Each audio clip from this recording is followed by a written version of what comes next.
Hello, hello. Good evening. Good evening. Hello, everyone. It's good to be here. Good to see everyone tonight. Glad we could welcome. We might even have a couple of new viewers this evening. Tonight, we're going to discuss Christmas. It's what's coming at us here in a couple of weeks. And we want to discuss, is it Christian or can a Christian love Christ and not celebrate Christmas? And we're also, this week, we're going to cover another separate subject, kind of in the second half of the program. We're going to talk about Daniel and the 10 Kings. So if you would like to start us out, Dr. Ricks. Okay, get ready. We got some real groaners here.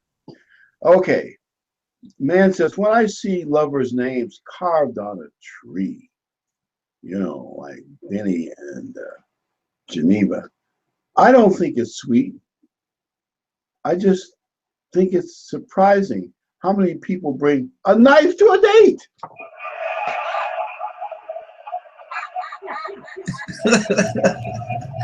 Well, back in the day, everybody carried a pocket knife. A knife to a date. Why did the chicken cross the road halfway? She wanted to lay it on the line.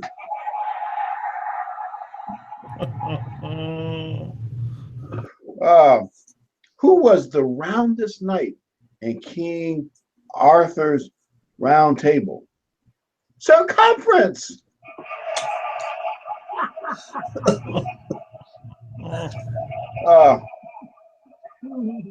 Now this one will give you something to think about. Think about it. What's worse than finding a worm in your apple? Finding half a worm. In there. Just a little bit more here while we're suffering. A guy got hit hard in the head with a can of 7-Up. He's all right though, because after all, it was a soft drink.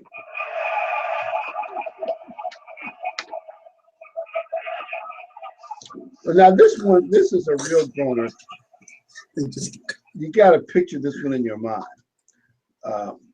She says, darling, since you started dieting, you've become such a passionate kisser. He says, what do you mean passionate? I'm looking for food remnants. Oh. Oh.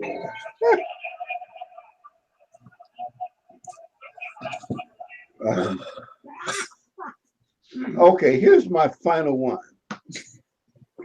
This is from Romania. Vlad gets pulled over after a high-speed car chase. And the policeman says, I'm going to help you out, young man. He says, the police officer says, you know, you're in a lot of trouble, not just a ticket, but, you know, running away from the police for a while. But I won't write you the ticket or the citation if you can give me a really good reason why I should let you go. Really good reason. Vlad says, well, 3 weeks ago, my wife left me for a cop. So when I saw your car behind me gaining on me, I thought you were trying to bring her back.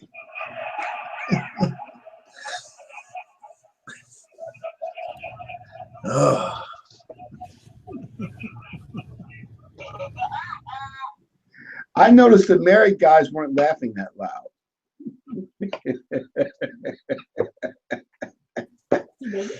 Oh, they would take playing it safe. Okay. Now we've kind of relaxed a little bit. How can we really, people say, how can you really love Jesus Christ if you don't keep Christmas? Because the moment you tell somebody, oh, I don't keep Christmas, they think you don't love Jesus Christ, you know, the baby, and that you're not a real Christian. And I think that as we understand the Bible and the history of all this more deeply, I think we can explain to people in the future that we love Jesus Christ. We're deep worshipers of Jesus Christ. We just don't agree on the dates and the customs. But actually, our love for Jesus Christ and the dates that we use actually are better, more spiritual for loving Jesus Christ than the ones that this world uses. Well, the We're word not condemning people who haven't been called by God. So I want people to remember that. Christian means to be like Christ. And so in order to be a Christian, we should be trying to be like Christ. And I don't see him being a Sunday church goer, and I don't see him putting Christmas trees up. I can't find any of that in my Bible. But I do see him keeping the Mosaic days, to use a word, I guess, the laws that Moses wrote and the holy days that Moses put in scripture for us. I do see him keeping those. So to try to be like him, shouldn't we try to be like that? Yes. You know, I just thought of something that most people don't know this. But, you know, and we'll maybe put the scripture up next week so people can see it more closely in 1 Corinthians 9 and 10. But when you look at it, Paul says that the one who led them through the Red Sea, that rock that gave Moses the 10 Commandments and including the holy days and all the laws, and was Jesus Christ. In other words, it wasn't Moses. I know it's called Moses' law for some contextual reasons, but Moses made some legal decisions on things that had to be decided. But the laws were actually given to Moses on Mount Sinai, and it was the one who later became Jesus Christ who wrote them. So why would Christ be against his own holy days? Right. And those laws. Christ actually states in the Bible, if you love me, and we're talking about can you love Christ, if you love me, keep my commandments. It doesn't say if you love me, throw me a birthday or keep my birthday. It says keep my commandments. And nowhere in any of his commandments or statutes does it mention his birthday. That's true. I mean, you gotta admit, show me the scripture. And by the way, we're not against Christians. We know that they don't know the truth yet, or if they do know it, they think it's not that important. At least I've had some say, "Well, yeah, we know he wasn't born on that date," but then they have various reasonings that I don't want to get into right now. That I'm doing what everybody else is doing, or it's tradition, or one of the good ones, we're doing it for the kids because they got to have fun, right? And right. I do understand all that they don't know the truth, but we are here to talk about the pure biblical truth. And the fact is that December 25th was chosen, and historians will admit this. It is the date of the Saturnalia. Yeah, a friend of mine went to church and he said to the pastor, "Why do we keep Christmas?" And he goes, "Oh, well, we're worshiping." He goes, "Yeah, but he wasn't born then, was he?" And he goes, "Well, no, he wasn't." He goes, "So why do we keep Christmas?" And he goes, "Well, we're trying to keep a reminder of Jesus. So why don't we do it like when he was born?" He goes, "Well," finally he goes, "What do you want me to say, that it's a pagan holiday?" And my friend says, "Yeah." He goes, "Fine, it's a pagan holiday." He said, "Why did you need me to say that?" He said, "I just like hearing you say it." He walked off. Yet my friend keeps Christmas. I mean, but he said, "I just wanted to hear you say it." You know, it's not a big secret. I mean, it's pretty well known that it's a pagan holiday, and it has been for decades. And most people know it, and they have known it for a long time, and it doesn't matter, which kind of begs to kind of a strong delusion. Even though they know the truth, doesn't matter. It's because we're doing it for the children. That's one of them. Well, and we're going to do it in spite of what you tell us to do as far as worshiping Christ. We've heard this many times. You get to choose whether or not you worship God and worship Christ, not how. If you're going to do it, you're going to do it the way it's been laid out to be done, not the way someone created back in 325 AD and hijacked a pagan holiday to make it fit their needs at the time. Well, and one of the earliest lessons in the Bible was Cain and Abel. When Cain brought the wrong offering, God said that you can't offer to me what I tell you to offer. You have to offer to me what I told you to offer to me. And he said, I need a blood sacrifice. I need a fatted lamb or a calf. So, Abel, to show the rest of his way of thinking, went and killed his brother and said, there, you want blood? There's blood. It's his blood. And that is the attitude that pulls everybody, that created these days that people keep now instead of the proper way of worshiping God. Well, that's actually a good point. Once in a while. One falls on me. I like that. Go ahead, kid. Well, he actually told him, he says, go and sell. He gave him another chance. Go and sell your fruits and vegetables and get a calf and get a lamb. I mean, God is a merciful, loving God. The people say, well, the God of the Old Testament was not. They do not know this story. He said, I forgive you. You brought me the best fruits and vegetables you have, but that's not what I want. You have to offer to me how I tell you to worship me. And so sell that. He gives him a second chance, and that wasn't good enough for him. Well, the people have wondered, although the law was legally given later, but I believe Adam and Eve, Cain and Abel knew the basics. Why didn't God execute Cain? Here's my opinion. I mean, he did get a harsh penalty, exile, but why didn't he execute him? Because Adam and Eve, think about it from Adam and Eve's point of view. They have two sons. One kills the other one, and then the other one has to be executed by God. I think that would be sorrow on top of sorrow. I think because of God's love for Adam and Eve, he allowed him to just have to be exiled. It's not something that, I'm hung up on. It's not a doctrine or anything. So if someone doesn't agree with that, but that makes sense. Normally murderers get executed. I think God didn't do it because he didn't want to put all that grief on Adam and Eve. That would have been, I've never thought of that. That is a really good point. That would be so painful. I was talking to my wife. We have a little friend of ours who has a heart condition.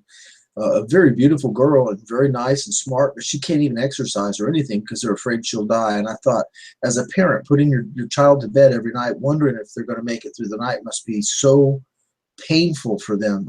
So if you bring this to Adam and Eve, they just lost their one son, and God's going to come down and take the other one too. That would have been near unbearable pain, if not unbearable pain. Mm-hmm. Would you like to go to our first slide, Ken, please?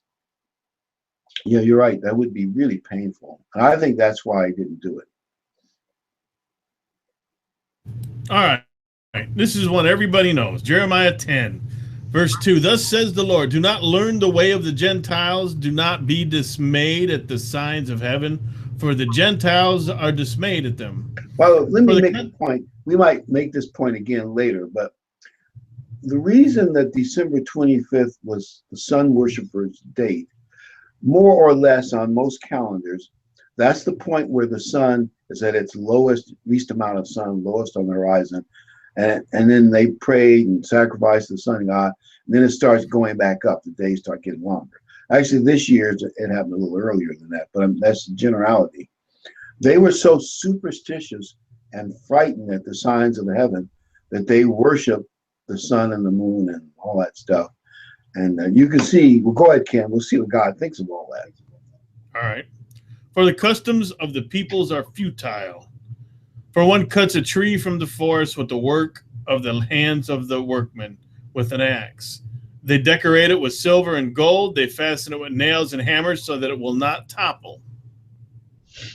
Now, I know the argument people will say was, this is not a Christmas tree. This was a pagan tree or other wooden type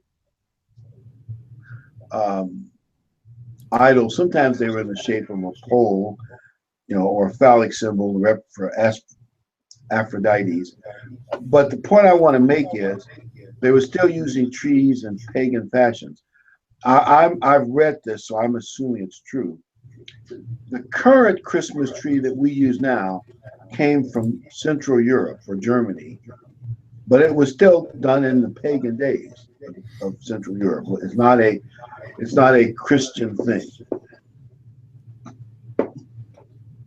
Well, And they probably borrowed it from other pagan centuries before that.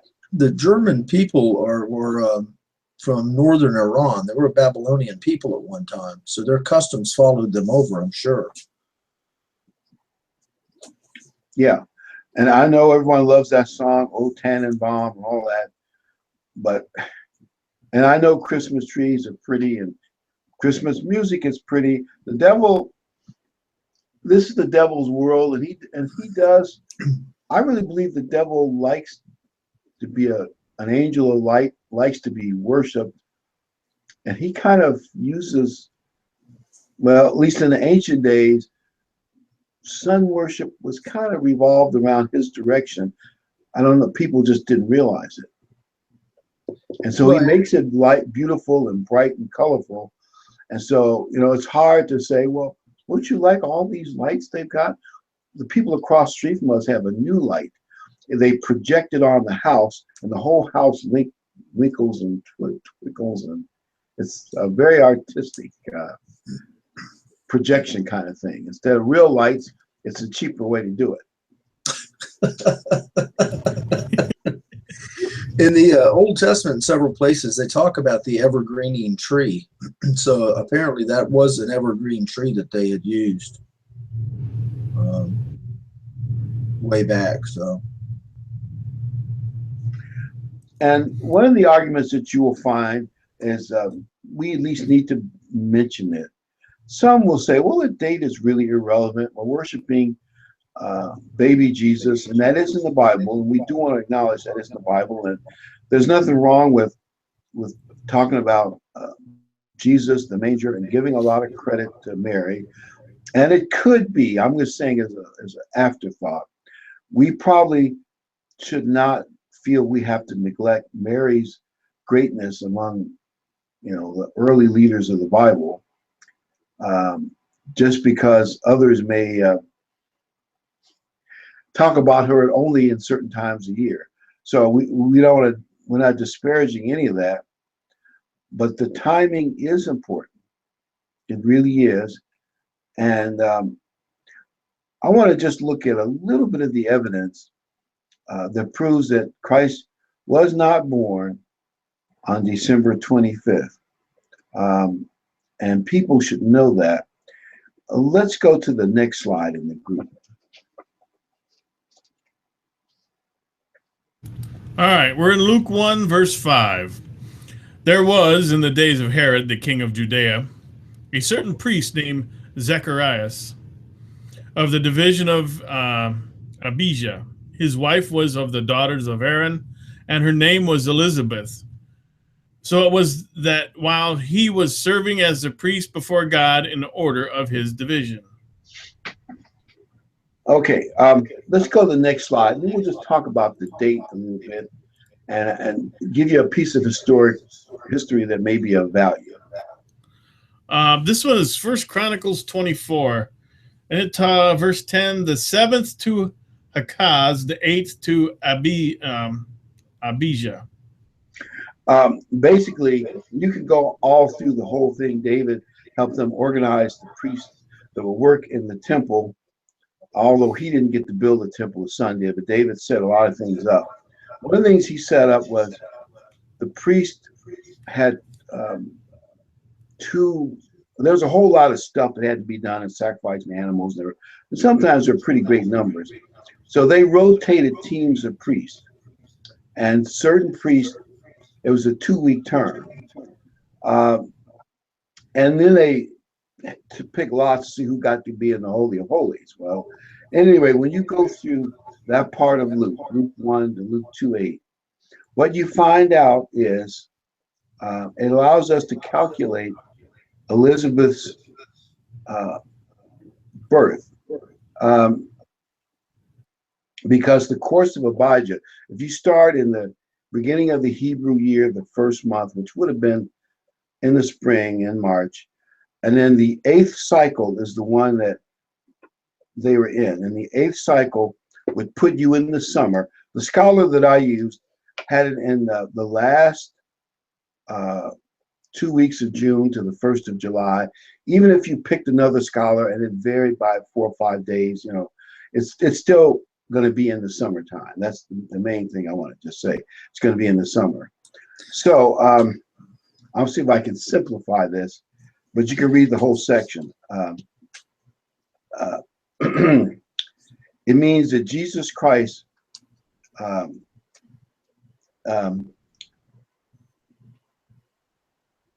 Zachariah's wife Elizabeth became pregnant and hid herself for 5 months.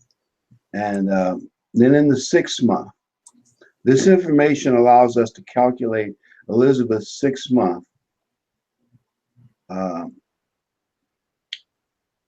in December, during which Mary also conceived Jesus. When you read the whole story, that's what it adds up to. Well, if Jesus was conceived, see, if summer was the time that the priest started his cycle, the 6th month would have put them in the latter parts of December. If Mary conceived in December, then Christ would have been born in the fall. That fits the holy days, which celebrate the return of Christ in the fall.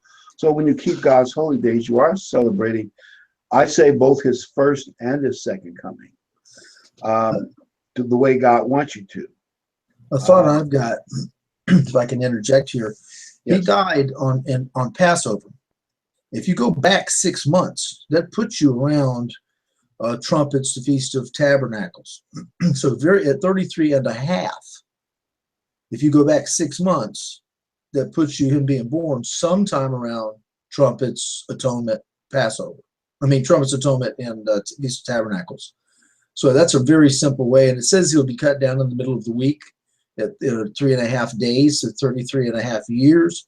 I think that to me, that looks very simple. Just count back 6 months from when he died.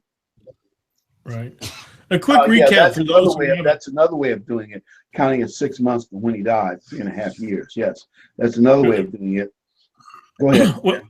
Well, real quick, for those who haven't seen this before, what we're doing is the Bible gives John the Baptist's birth time. All right, it gives pretty much when John the Baptist was born, but it doesn't directly give when Christ was born. So, but it does say that John the Baptist was 6 months older. So we can use that to jump ahead and get Christ pretty much close to Christ's birthday, which wasn't the year 0. It was what, 3 BC, I think, because the scholars have got that. Somebody forgot to add a couple of, they forgot to carry the 1 or something. They jumped somewhere. But so actually he wasn't born in what everybody thinks of was year 0. He was, I think, 3 BC, 2 or 3 BC, I think is where. And then if you take and you run all the dates throughout that period of time when the Feast of Tabernacles started, the 1 year, which is what, year 30 and a half or whatever, is what year his birth could actually fall on, the beginning of the Feast of Tabernacles, I think. Yeah. I think and let me see if I can explain it, just to add to what Ken said. If the priest during that latter part of June was told that they would have a child, and then read the whole story,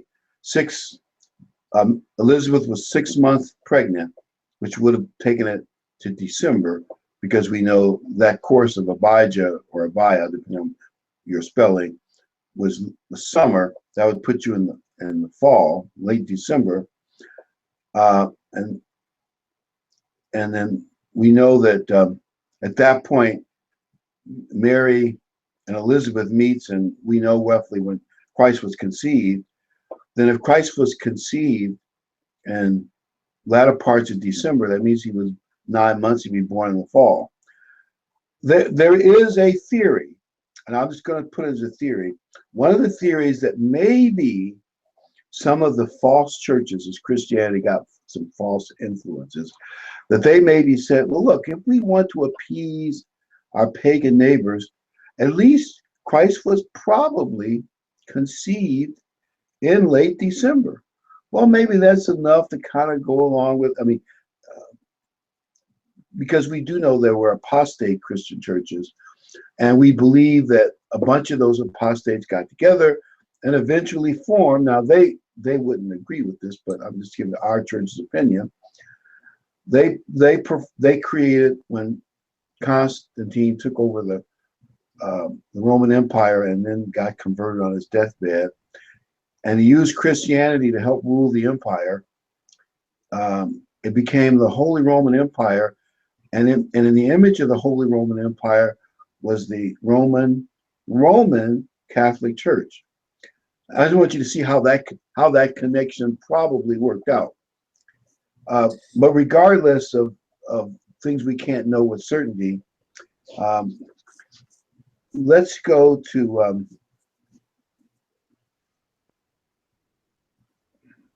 well, we can look at Luke. A lot of these are details that we probably ought to just read real quickly since we already talked about it. All right. It says, now indeed Elizabeth, your relative, has also conceived a son in her old age. And this is now the 6th month for her who was called barren. So this is what we talked about earlier. For with God nothing will be impossible. And entered the house of Zacharias and greeted Elizabeth. And it happened, when Elizabeth heard the greeting of Mary, that the babe leaped in her womb, and Elizabeth was filled with the Holy Spirit. So this is where you can get the 6 months added in to John the Baptist, and that's how we can get the date or time of year when Christ was actually born. And you have to sometimes read the whole story to get all the little details. We might have left a few out, but you get the general idea. I think probably a bigger point is if he wanted us to know and to celebrate his date of birth, he would have told us. We know when. Yeah, I was gonna say the same thing. If he wanted, he tells us everything else he wants us to do, what days to keep, how to keep them, how to do everything. But this one he doesn't. But that's the one everybody looks at. Something that he doesn't tell us to do. And I don't remember hearing any of the apostles, John or Paul or any of them, throwing a big birthday bash for Christ, even after his death or what have you. Nothing, nowhere, no how. And then by but they did keep all the other holy days. They kept every one of them. Sorry, go ahead, Dave. Well, I said, and then buying each other gifts. You know. Oh yeah. You know, my thing too is there's quite a few scriptures, and I wrote them down. I don't know that we need to read them, about blasphemy and using God's name in vain. And I don't like calling it Christmas because it's not the Mass of Christ. It's a Saturnalia. And, you know, there's places where he says, you shall go to a place that I shall choose where I shall place my name. The people shall know that you were called by my name. We praise and we worship God's name. Psalms, there's quite a few Psalms that praises just his name. And so it really bothers me that they hijacked his name and stuck it to this evil, perverted time. And so I call it Saturnalia or Sun Worship Day or whatever. I feel uncomfortable because I don't want to take a chance of calling it something that it's not and lumping the name of Christ on it. That's me. And it's a lie. You know, in Revelations 22, it says, blessed are those who wash the robes, that they may have the right to be free to the tree of life, and they may go through the gates of the city. Outside are the dogs, those who practice magic arts and sexually immoral, the murderers, idolaters, and anyone who practices a lie. But how do you practice a lie? Well, if you're practicing Christmas, you're practicing a lie, and it lumps you in with some pretty rotten people here. You know, I don't want to be in that crowd. I know it seems like I'm changing the subject, but not really. I've heard ministers who knew the truth. We were discussing, they knew it very well.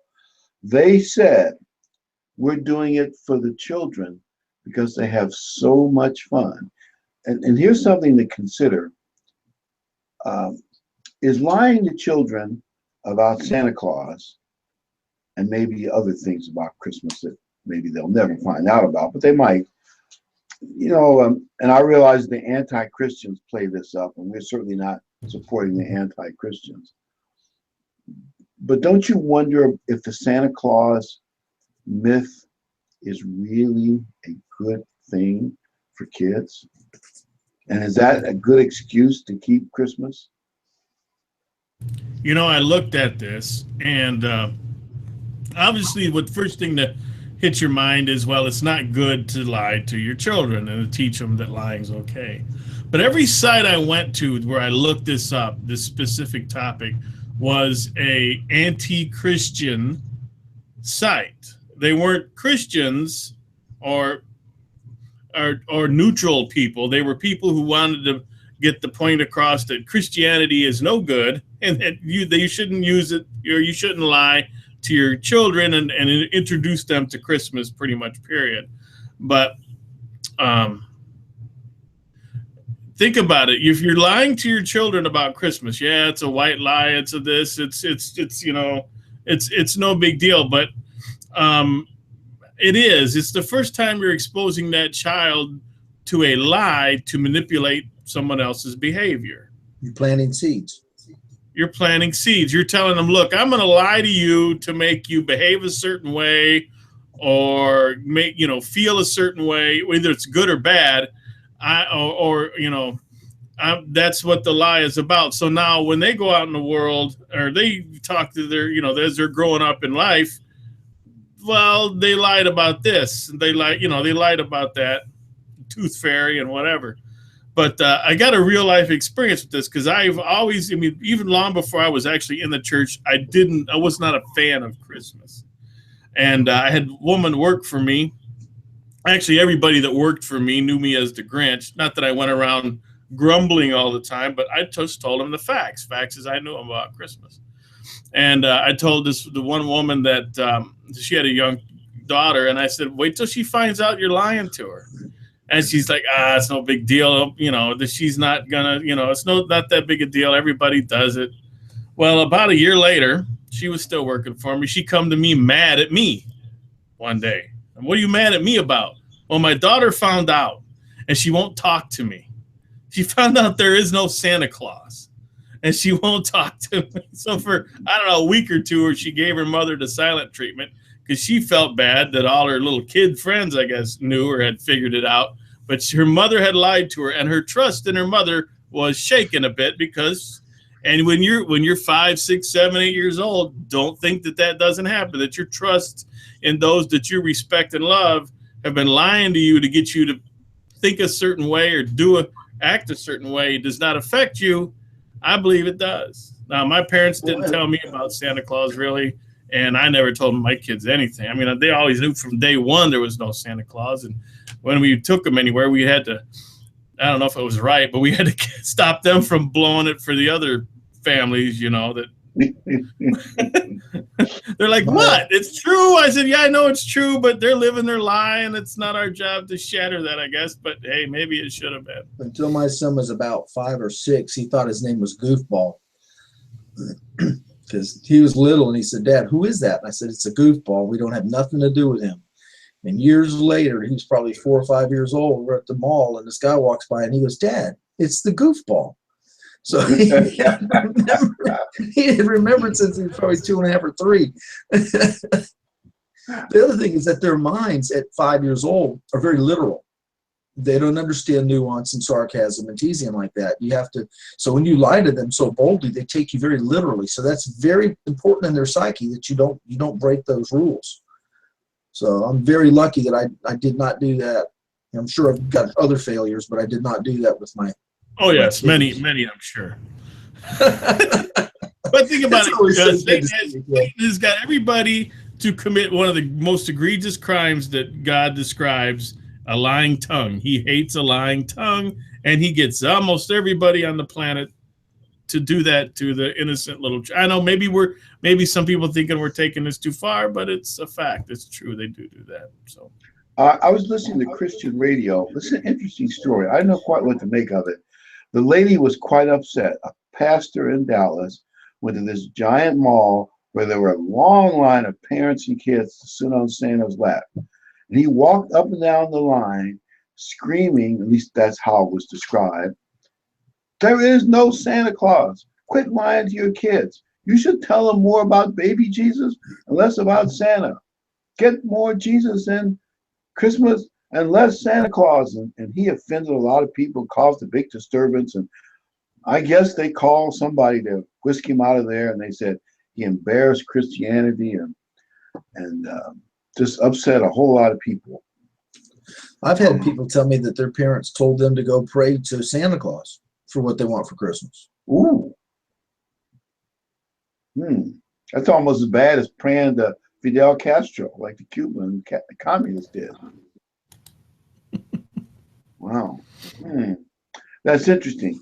I don't know quite what to make of the thing in Dallas.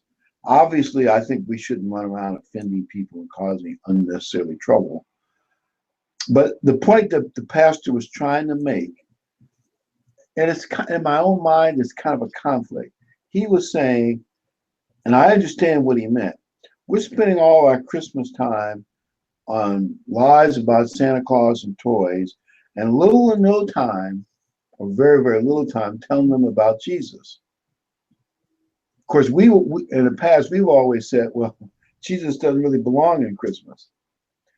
But I think he's right in one level.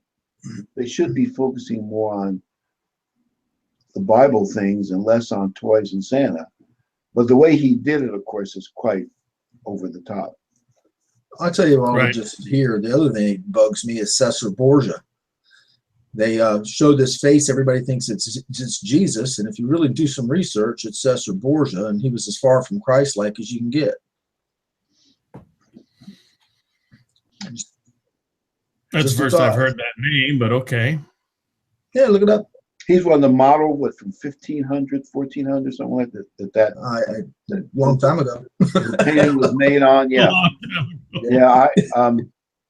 Yeah, a lot of people don't like the blue eyes, but I won't go into that. That's a whole other story. Let's look at one slide that I think is one that people can understand. The next All right, Luke 2:8. Now there were in the same country shepherds living out in the fields, keeping watch over their flocks by night. Not in December, they weren't. Yeah, that's the point.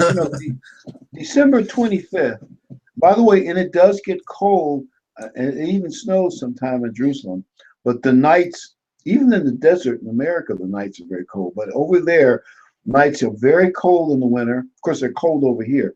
I believe somebody called us and said, here in Missouri, somewhere it's going to be, is it 4 degrees tonight? And it's going to be that in St. Louis tomorrow night.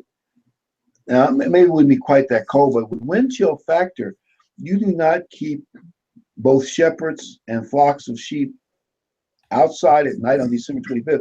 You bring them inside to the barn or manger.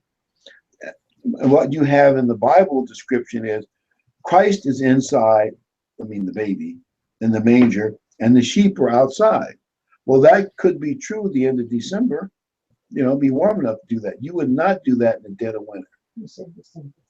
I know a fella that was in over there. September, the sheep would be outside in September, but not December. Hope I didn't confuse anybody. Right. No, right now, the forecast for Jerusalem for the next week, the lows are going to be in the low 40s and upper 30s.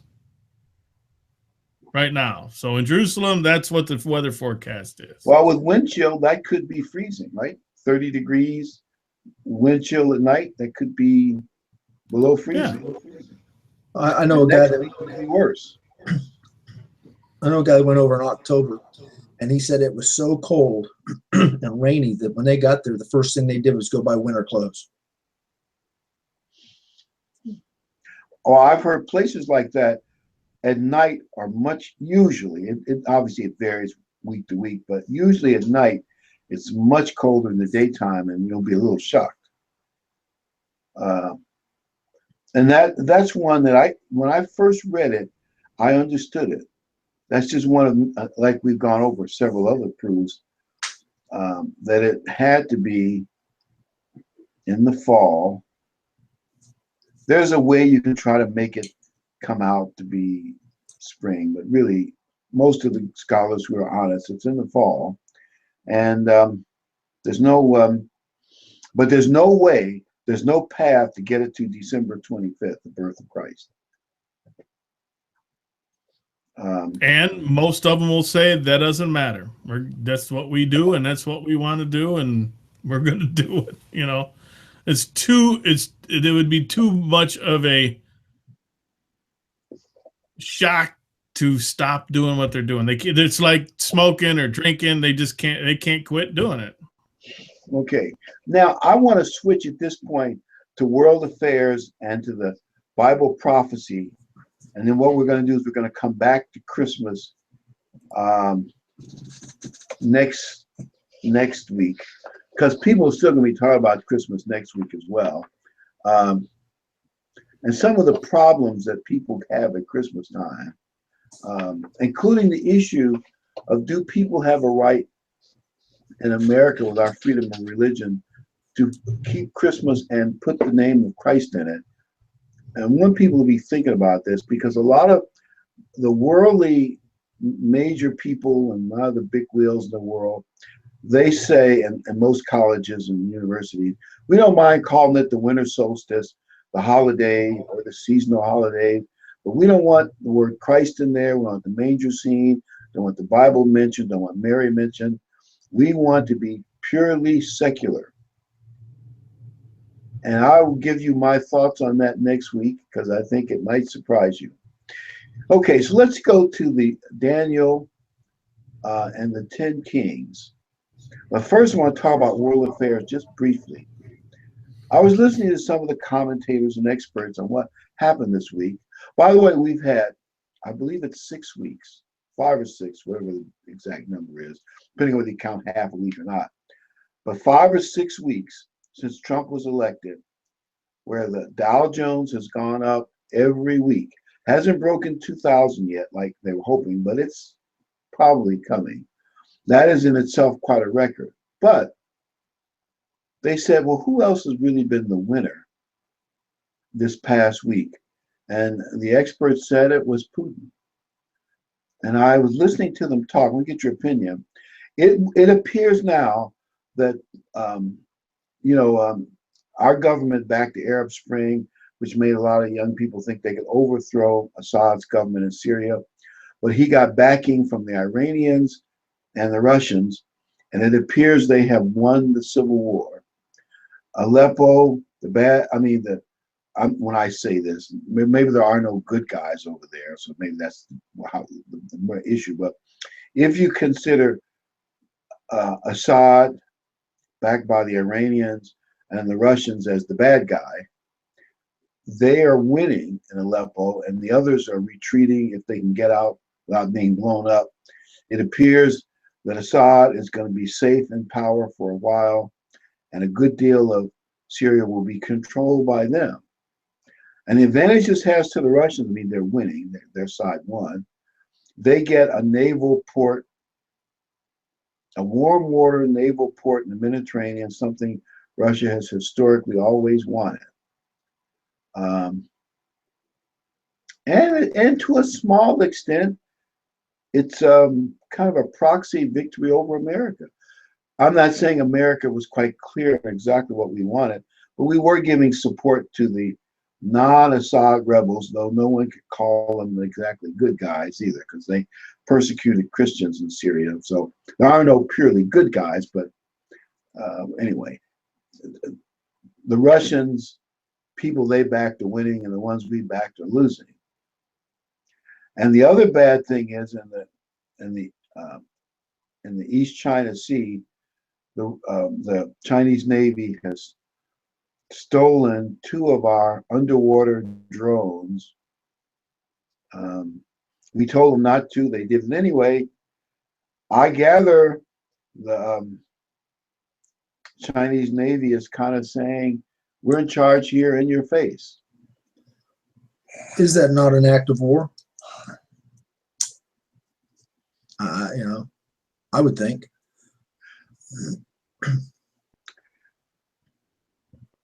Yeah, absolutely. It's an act of war. And what they claim the Russians did would be considered an act of war, even though there's no evidence they actually did Just that. The Russians buzzing our ships like they were doing a few months back. Maybe that is an act of war, yes. I'd have shot them right down. By the way, and I suppose the question of and we have to be careful about hacking. One expert said, he says hacking is part of espionage and spying, and all nations do it. Though America hasn't admitted to any of this, if the truth were known, America probably does some hacking on other nations too, and using our electronics to spy on them. I'm not saying I know. He didn't know, but he just speculated based on his background of intelligence. Um, but the truth is, there's plenty of evidence that the hacks from the DNC, I think that's what the Democrats are most worried about, were given, well, they think somebody gave them to Assange, and he leaked them to the press during the campaign season. The one part about that I think people need to think about, at least I think about it, is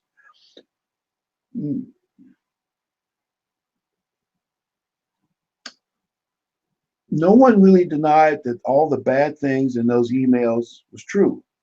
They didn't say they made it all up, they were fake. I didn't hear hardly anybody say that. They were just mad that the information was not kept secret. No, and if Assange was putting out false information, he'd be done. If they could come out and say that all his information is false or any of his information is false, he's done. He has no sight. He has no business. He says it's not the Russians. Judge Napolitano, who has a lot of connections in the intelligence world in this country, says it's not the Russians. He says it's the NSA, and I think also the CIA was involved to an extent. The people in this intelligence community were not happy with what happened with these emails. Not Podesta's emails, but Hillary's emails that she left on that unsecure server that our enemies got a hold of, and some of our intelligence people in the field, undercover people, died because of her wanting to hide everything she was doing with the foundation. So they were not happy. So they're the ones who extracted these emails, and they're the ones who delivered them to Assange. That is the generally accepted truth about what happened. Not Russia. It's just they're children, and then they've been denied their win, whether or not they had anything to stand on. They had no candidate, they had nothing. They lost. Now they're going to run around like the little kid at the playground, running to the teacher and making up stories about somebody else to get them in trouble. That's what they're doing. It's garbage. These people don't want to lose. There's too much at stake. I also heard this speculation, of course, that at least two young men who ended up dead suddenly, who worked for the DNC, were upset by whatever they were upset about. And so they leaked a lot of these things to Assange regarding how Bernie was cheated, but maybe some other stuff too. Now, maybe their death, one was an odd accident, the other was a hit job. That may have, and maybe we don't really know that's true, but that's speculation, that there were some workers inside the party that leaked some of these emails because they were mad about things that happened. Now, of course, we may never know the full truth until many, many years in the future. But the truth is, I really believe this. If they were leaking bad things about Trump that were true, the media would have been all over this stuff. They'd have published every detail, and they would care less who leaked it. This is happy they got their hands on it. I mean, the issue that somebody leaked it, oh man, this is juicy. They would have cared less. But all of this may say that pride in American power has declined vis-a-vis the Russians and the Chinese at the moment. Whether that can be turned around by Mad Dog Mattis, we shall see in the next year or two. And I'm just giving an opinion, but it does appear the pride in America's power has declined. Yeah, we've been an appeasement nation for 8 years, and the fact that China runs over us, Russia runs over us, a lot of the Middle East runs us over. It's to be expected that nothing, that we're in the position we're in today, and why they don't want to give up their power. Well, they say when they And by heard the way, they said when the Afghanis and the Iraqis heard that the United States Marines were coming in, they were quaking in their boots, and now they're not afraid of us at all. yeah. By the way, one more issue on how much role Russia played. I'm not saying they don't have some of the secret emails, but how much role? If you were Russia and there was a candidate who said, "I want to make America great and I want to rebuild the military," and a candidate that wanted to continue the process of which candidate would you prefer to win the American presidency? Well, obvious. Yeah, It's obvious. She's a socialist. Putin's a socialist. They were all buddy not too long ago when what is it, 12, when Obama was being reelected. He said, don't wait. He says, wait till after the election when I have more flexibility. And they're working together, and all of a sudden they hate each other. Come on. They need a bad guy to blame all this on and shove all this off of onto, so they can explain what they have done is not working. People rejected their ideology and them. They didn't just reject. I mean, that's what they rejected, and they can't have that. It can't be their fault. It's got to be somebody else's fault. You know those kind of people now. You probably work with some of those kind of people. I call it the kind of person that instead of, there's two kinds of people in this world. One that builds the tallest building, and the other one that knocks everybody else's building down to make theirs look taller. And that's what these people are. They knock everybody else's building down, so their little one-story building looks taller than anybody else's. I remember it's getting. They were saying that the Islamic terrorists wanted. Did not want Hillary to win. They want. I'm like, wait a minute, that doesn't make sense.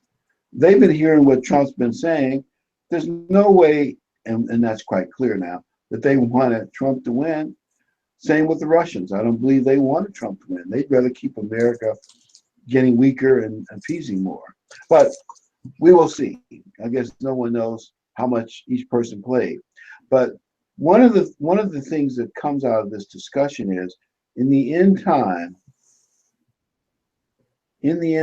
will become a beast with 10.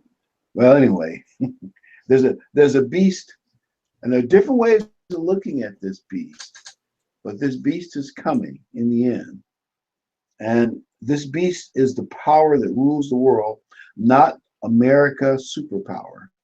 That implies, or definitely, America as a superpower has to decline or be taken over or whatever. But it cannot be the beast. I mean, obviously, America is not the beast of Revelation. It doesn't fit in many ways.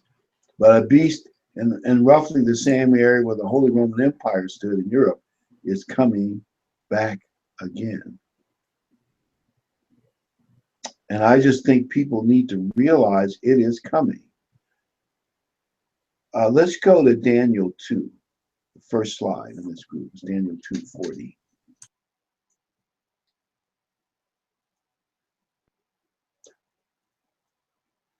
Daniel 2, verse 40, and the fourth kingdom shall be as strong as iron, insomuch as iron breaks in pieces and shatters everything. And like iron that crushes, that kingdom will break in pieces and crush all the others. Whereas you saw the feet and toes, partly of potter's clay and partly of iron, the kingdom shall be divided. Yet the strength of the iron shall be in it, just as you saw the iron mixed with ceramic clay. And as the toes of the feet were partly of iron and partly of clay, so the kingdom shall be partly strong and partly fragile. As you saw iron mixed with ceramic clay, they will mingle with the seed of men, but they will not adhere to one another, just as iron does not mix with clay.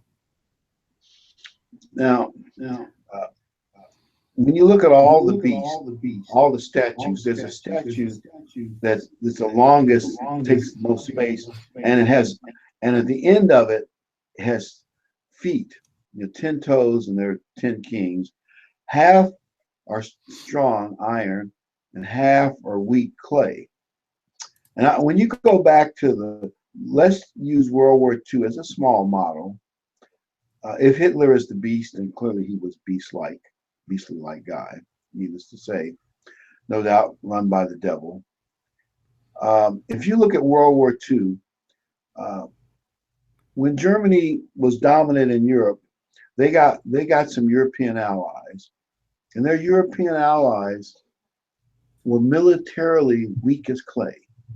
I mean, it's really, and I realize that's only a small model of what will happen in that last 3.5 years, or maybe longer, of the beast in Europe. But the model is quite clear. Those allies that Germany had in World War II, some of them were really weak. Some were not so weak, but some were really weak, were of no value at all. As a matter of fact, in the Eastern Front, that when the Russians got their momentum moving in the cold winter value, that long Eastern Front, the Russians would probe for one of the Germany's allies, like the Italians or the Spanish, or there were some also French troops from the Vichy French government, and the Russians would hit them at that point, and of course they would crumble and fall, and then they try to outflank the Germans. The Germans would have to fall back. Their allies proved pretty worthless. North Africa campaign. At first, at least, they had the British outnumbered. The Italians, the British, they were just no match for the British and Australians. And the Germans had to send in Rommel, their own guy, to save the day. The point being, that model is true. And what I think happened in Europe is that some countries in Europe, because of socialism and maybe other issues, maybe the bad memories of World War I, they were just militarily weak. While Germany was relatively strong. And by the way, here's one thing that I predicted, and some of you might have predicted it too. When the EU got together and became somewhat of an economic, political union, it takes, who do you think is going to rise to the strongest, most financially powerful member of that EU? Anybody have a guess? The first three big members were Italy, France, and Germany. Who's the strongest of that threesome, far and away? Germany, obviously. The most disciplined workers, most disciplined savers, etc., so forth. We can elaborate. And that is coming. So what do you think, Ken? Well, I think the visual here is pretty dramatic. You may want to say something about the Iron Cross Award. I know that was in our show notes, and how all the other countries you spoke of have gold or different valuable medals or jewels in their awards, and Germany has their number one is the Iron Cross, the highest award you can get in the military in Germany is the Iron Cross. So, I mean, this is a lot of visuals here. There's a lot of things that point to Germany that no other nation fills right now. And let's go to the second slide there. We might look at, I know we're about out of time. This is probably our last slide. We can pick this up and Christmas next time. The next one, there it is. Daniel 2, and in the days of these kings, the God of heaven will set up a kingdom which shall never be destroyed, and the kingdom shall not be left to other people. It shall break in pieces and consume all these kingdoms, and it shall stand forever. So this iron and clay stuff is clearly in time. It's in our future somewhere. And I've actually got some countries I've lined up, the ones I think that will be part of that final one or might be, the ones I think will be strong of iron and more iron-like, and those would be more clay-like, but it'll still work. It'll work enough to fulfill at least 3.5 years and fulfill Bible prophecy. No doubt it'll probably stab Israel in the back. All those things are yet to come. And I want to encourage people to tune in next week to see, my list of iron and clay, and then see how you could come up with your own list of iron and clay and the things that we should be looking for in the future. That's one other thing is iron and clay, how it describes it, weak and strong, but also could be something that just rushed together. Like these countries are rushed together. They're rushed to put this coalition together because of, for a reason. You know what I mean? They need to do this quick, and therefore they have to just kind of combine these countries in a kind of a quick manner. I don't know. That's maybe that makes sense. That makes sense because it's not like they have a real natural political affinity toward each other like America has. Because historians used to say, from other European countries, especially Western European countries, they would come to America and America would make them their own. They'd be more, after a generation or so, more Americanized than they were. Now, that's not recent immigrants. This is immigrants going back a decade or so. But prior to that, that was always true. Immigrants became Americanized. Now, not quite so much so. America's now, well, we got a lot of problems. What can we say? Is that it? Does anyone want to add anything, gentlemen? All right, I guess not. So I just want to say thank you, everyone, for tuning in. We really appreciate that. I guess tuning in would not be good because you don't actually have to tune anything anymore. There's no tuner. You don't have to remember the little dial behind the tuner to fine tune it. So thanks for thanks for watching. Thanks everybody in Australia. I know Trinidad and Tobago and all our great friends out there across this country and Canada and that watch, because I see the numbers and I appreciate it. We really do, that you all do tune in. So again, good night. Enjoy the rest of your Sabbath. And if you live in the Northern Hemisphere, stay warm. Because we won't be doing any staying warm here anytime soon. Same here.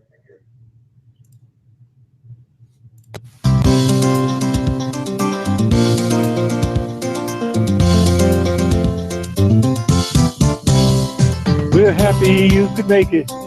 So glad you are here, and hope that we've been able to make God's word more clear.